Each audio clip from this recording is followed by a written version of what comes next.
Ngiyanibingelela bazalwane egameni likaJesu. Amen. Siyabonga kakhulu enyangeni kaSeptember.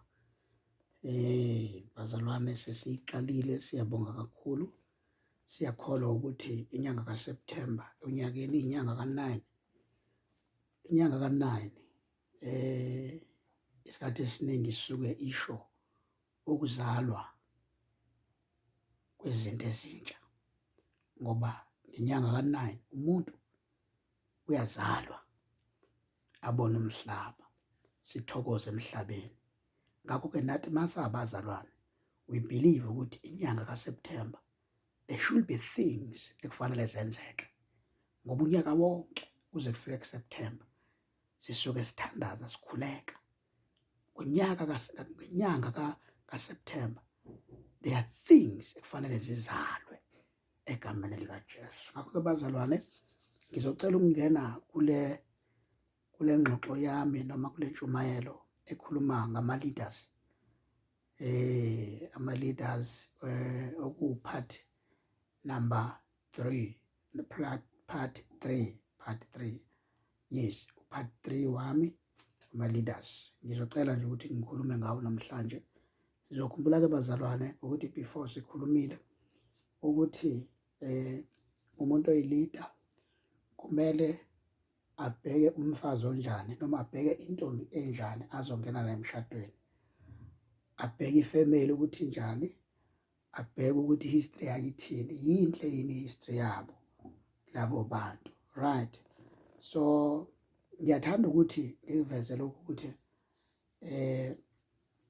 ngokwezwi kaNkulunkulu sikuchazele sakubeka kwasobala ukuthi yonke into fanele uyenze ibe thoroughly.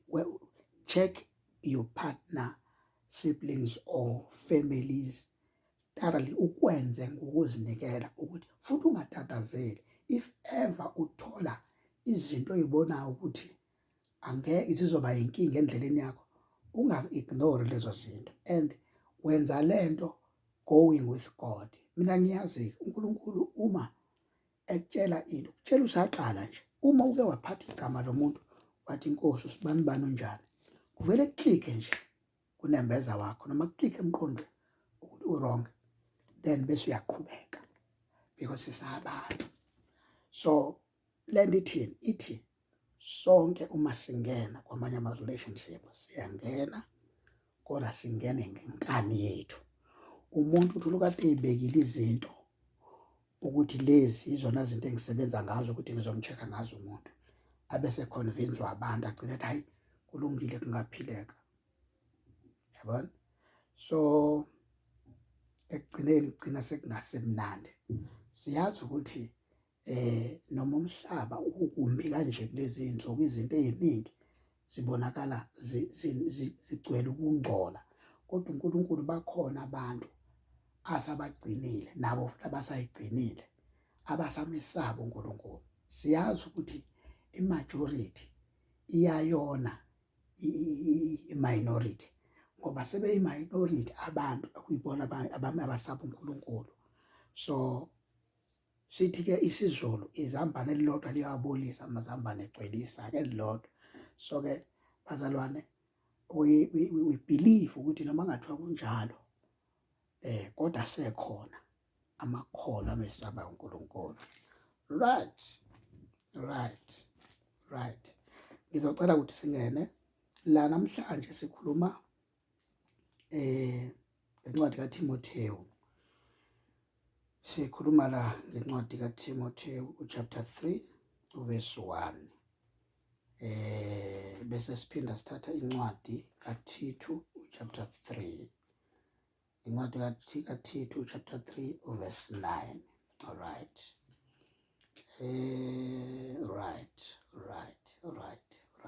Right.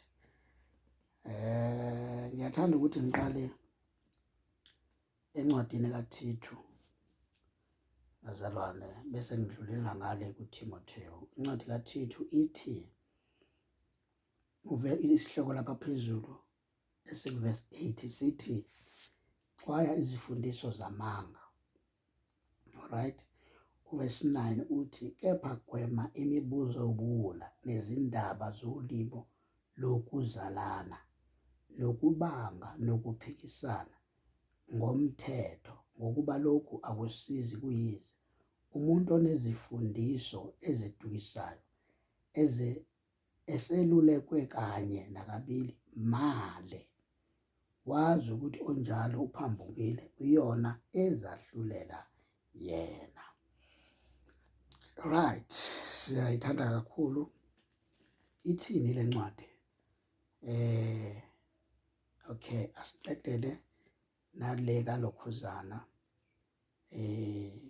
kaTimotheyu ethi, uvesi 1 wakhona, isifundo sithi, isihloko phezulu, okufuneka kwabaza kuphatha ibandla nakumadiyakoni.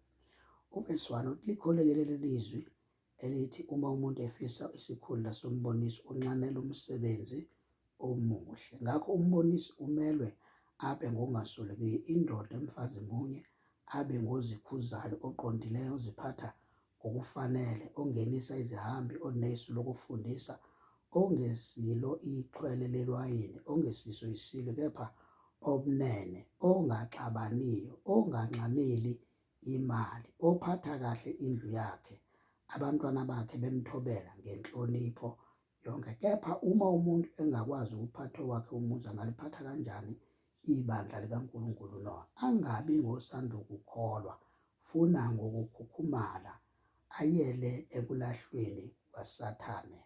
Amen. Okay, right. Ngiyathanda-ke bazalwane, sesiyifundile lezi ncwadi zombili. Simbonge kakhulu uNkulunkulu esazosipha ukuthi simbule ubuhlakani uNkulunkulu abufihle kulezi ncwadi. Uthi uvesi 9 kuthi 2, kepha gwema imibuzo yobuwula nezindaba zolimo lokuzalana, nokubanga nokuphikisana ngomthetho, ngokuba lokho akusizi lutho. Ngiyabonga kakhulu. Njalo la kuye kube sengathi umuntu esindisiwe noma engena ebandleni labasindisiwe, ethi ezinye izinto akasakwazi ukungena kuzona, bese kuthiwa usengenwe ile ngqondo yalaba bantu basindisiwe. Okay, izwi elisho njalo. So umuntu mayenza lento usuke elandela izwi leli elithi, gwema imibuzo yobuwula. Yazi khona imibuzo ethi kwesinye isikhathi uthi ufika evangelini, noma uma uyilida, imibuzo ethi uyothini uma ufika ezulwini kuthiwe kwakungenasidingo ukuthi ukholwe, because into ekuthiwa ukholwa vele into engasizi ngalutho. So imibuzo enjengaleyo uye ubone ukuthi imibuzo ezodiscourage ukuthi ungakholwa, but wena mawazi ukuthi noma kungathiwa ezulwini makufikwa khona kuyaholwa noma kuholwa, awunankinga. Le nto iyakusiza, ukukholwa kuyakusiza ekuthenini ukwazi ukubhalansa kahle impilo yakho, ukwazi ukuyibona ukuthi ukhule kangakanani, and ukwazi ukuzicontrola, yabona, and ukwazi ukuphila njengesibonelo kwabanye abantu. So imibuzo enjalo eminingi siyayigwema because ibanga ingxabano. Imibuzo yobuwula nezindaba zolimo lokuzalana. So lezi zinto lezi zokuthi zemindeni, uthi nibanga izinto zemindeni engenanqubekela phambili, ukuthi ubani uzalwa ubani, wena uyazi nje ukuthi uzalwa kanjani, ukuthi othi kubangwa izinto ey'ngenasidingo kanjalo. So uNkulunkulu la leyo nto uyiyeke noma usukholwa. That is why it's very important uma usindiswa ungabi full time ifamily yakho, iba ungaba 30% time, 70% kube wakho noNkulunkulu, maybe u30% ubaphe wona, futhi noma ngaba u15 kusho kungenankinga, ngoba in most cases uma usukholwa ey'ningi izinto vele ayihambisani nabantu ozalwa nabo, futhi ayisoze zahambisana. Lokho kungaphikiswana nakho, lokhu kubangwa akusoze kwahambisana vele, niyohlezi nikubanga ukuthi wena khona izinto ongahlanganyeli kuzona. Okay, uthi uNkulunkulu la iBhayibheli uvesi 10 uthi, umuntu onezifundiso ezidukisayo, eselulekiwe kanye nakabili, uthi lowo muntu ufuna umale. Ngamanye amazwi mayethi umale funa uyiseparate nawe, uhlukane naye, yabona.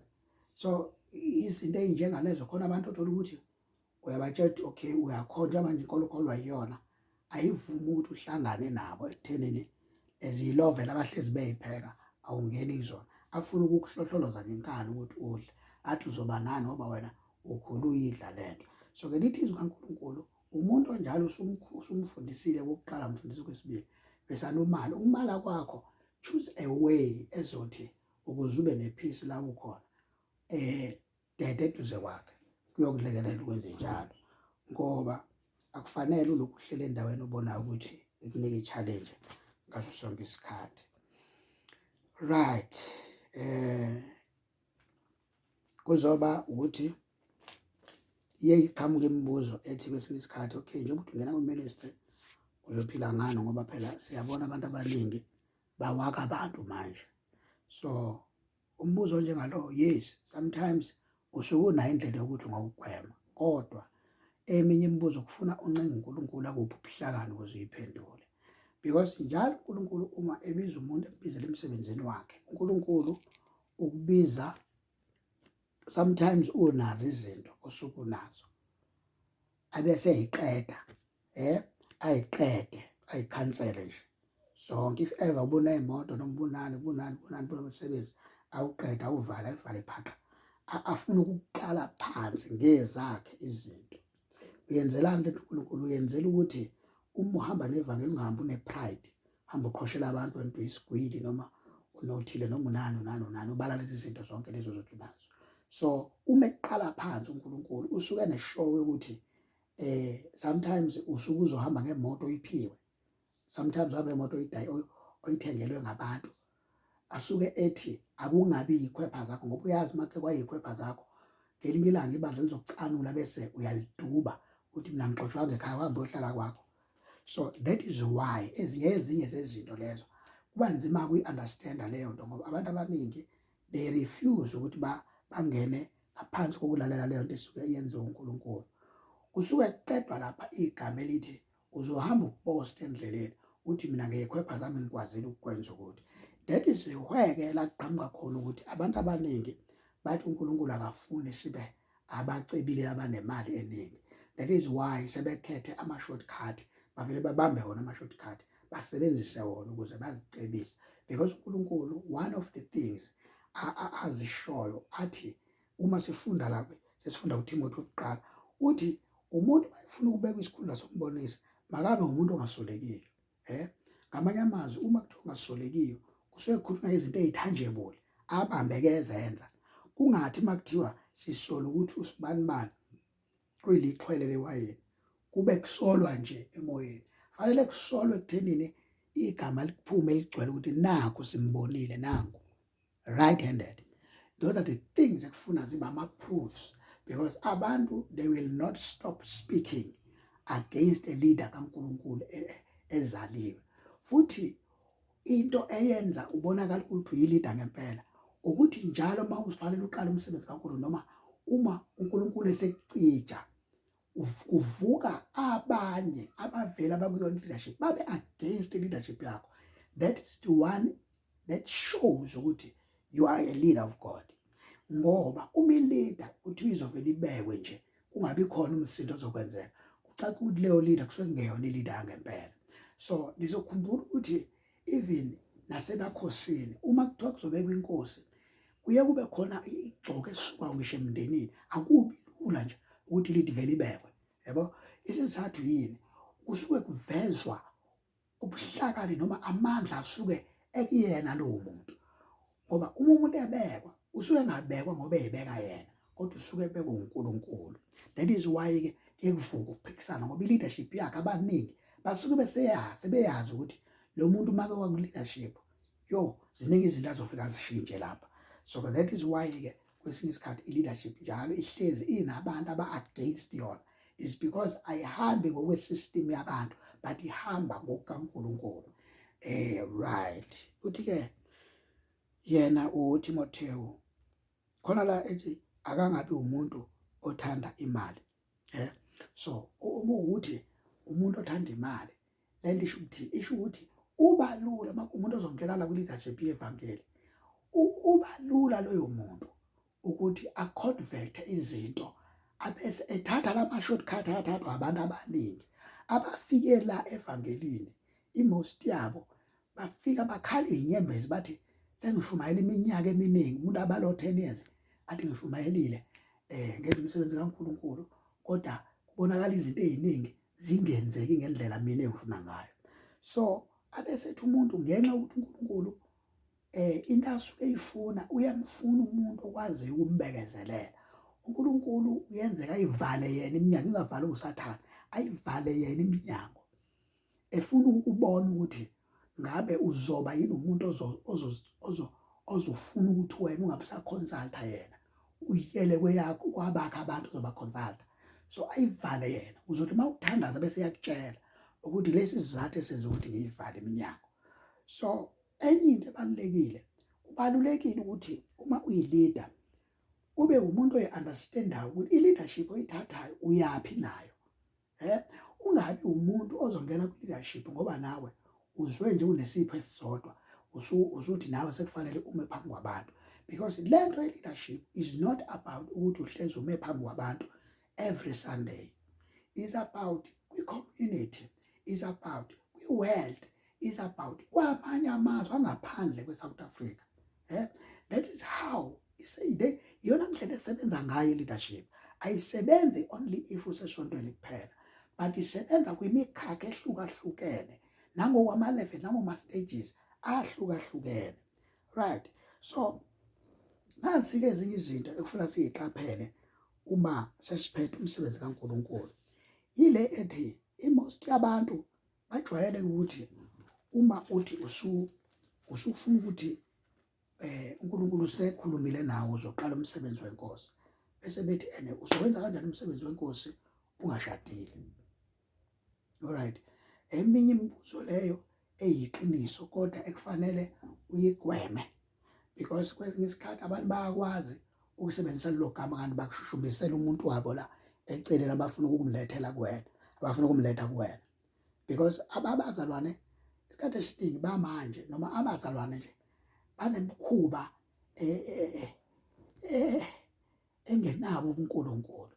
So unele ukhulume babone ukuthi lo muntu lo ivangeli eza nalo lihle, bese befuna indlela zezinto abazoyigaxa kuwe ukuze bakhone ukukucontrola.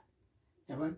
So ngamanye amazwi ithini lento? Uma ubuzwa ngendaba yokuthi uzoyiqala kanjani ibhizinisi ungaganiwe, funa ubabuze, this is a simple question, ukuthi uJesu waqala ukushumayela neminyaka emingaki? Iqiniso lithi waqala nga-12 years. Wayesenawo unkosikazi? Ayiwangenayo. Okay. Ngesikhathi uJesu ufika isikhathi sakudlula emhlabeni, I think wayena 33, something like that. So ubani unkosikazi wakhe? Akekho. uPaul ngenkathi eshumayela ivangeli, ubani unkosikazi wakhe? Wayengena unkosikazi, waze wahamba nje emhlabeni engena unkosikazi. Okay. So ivangeli liyakwazi yini ukuthi lime ungena unkosikazi? Yebo, liyakwazi ukuthi lime. Uma la kukhandwa lesi sibonelo esithi umuntu angawuphatha kanjani umsebenzi kaNkulunkulu uma ehluleka uphatho wakhe umuzi, la kusakhandwa umqondo okugcwele othi ngempela i-leadership iqala ekhaya. Same thing, ungazalwa ekhaya uthole ukuthi awukafiki esigabeni sokuthi uganwe, but ekhaya ubonakala ngesibonelo oyiso ukuthi lo muntu indlela ayiyona ayiphatha ngayo uyisibonelo esihle. Angikhulumi la ngokuthi mina ubavumela abantu bakini bakufake bakufunze konke lokudla okusuke kuhlatshelwe yilwane noma kuhlatshelwe bonke laba bantu abasuke behlatshelwe kuthiwa kuyadliwa noma kwenziwana. Angikhulumi ngokuthi mina ufole phansi kwaleyo trap ngenxa yokuthi uzama ukuveza i-leadership. Angikhulumi ngalo, ngikhuluma ngokuthi mina ube yisibonelo ngezwi nangenkambo nangenhlanzeko. So izinto ozenzayo iziphi, uba nama-boundaries ozibekela wona ukuthi kunabantu empilweni yakhe kufuna wazi ukuthi ubabalela distance engakanani kuwena ukuthi bafike kuwena. Isizathu yini? Ukuyiteacher ukuthi ube disciplined, ngoba uma ungekho disciplined la izwi kaNkulunkulu uzodlala abantu bazohudula njengeyesaka. yonke into abazoyenza kuwena, bazolayisha zonke izinto kuwena, ube umgqomo wabo. So these are the things ekufuna ukuthi uhambe uyiqaphele, ukuthi uma uhamba nezwi uhamba nesambulo esigcwele, hhayi ukuthi enye into usazoyibona endleleni, uhamba nesambulo esigcwele. Nazi-ke ezinye izinto futhi ey'balulekile ekufanele ukuthi uzazi uma uqala ivangeli, uma uhamba nevangeli kaNkulunkulu. Akufanele uqale ivangeli for ifame, because once waqala ivangeli ngoba ufuna ukuduma, uNkulunkulu uyokushiya ekuseni, ukushiya ekuseni, uqalile ekuseni, akushiye usale wedwa. Uma uthi uqala ngoba uthi ufuna ukuduma, uma uthi uqala futhi iministry kaNkulunkulu uyiqale ngoba injongo yakho kuyimali, unalapho futhi uyosala ekuseni.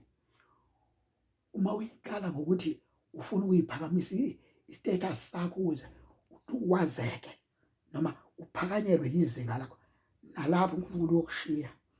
Baningi abantu abagcine bengena kulo munxa lo ukuthi bathathe ivangeli balenze kube ngelama-celebrity, bazenza ama-celebrity, bashiye uNkulunkulu, basala kanjalo.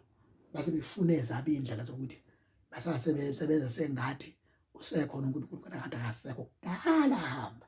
Sekwasala nje ilokhuzana isidumbu sodwa siyanyakaza. Right. So ezinye zezinto ekufanele siyilokhuze, kufanele kubalulekile ukuthi i-education singayibalekeli ukufunda, kufanele singabalekeli ukufunda. Ngaso sonke isikhathi uma uwumuntu oyi-leader, funda iy'ncwadi ezahlukahlukene, ungafundi iBhayibheli kuphela, because uma ufunda iBhayibheli kuphela uzoba stubborn noma uzoba umuntu ongazokhula, uzoma ndawonye. So funda iy'ncwadi ezahlukahlukene.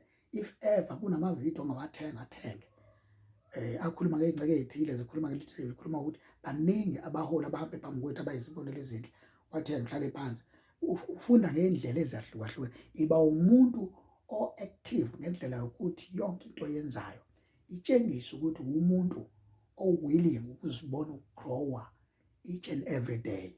Okay, enye into ebalulekile yile yokuthi iba nayo education, abese uba educated, ngoba enye into esihlulayo kakhulu noma ehlula kakhulu ama-leader amaningi, angena la ephethe iy'tifiketi zasemakholeji, athi uma engena ephethe iy'tifiketi zamakholeji, along the way uma usumlalela ekhuluma umuzi ukuthi waye ekholeji kodwa akafundisekile. Ngoba ukuba educated akusho ukuthi ufundisekile.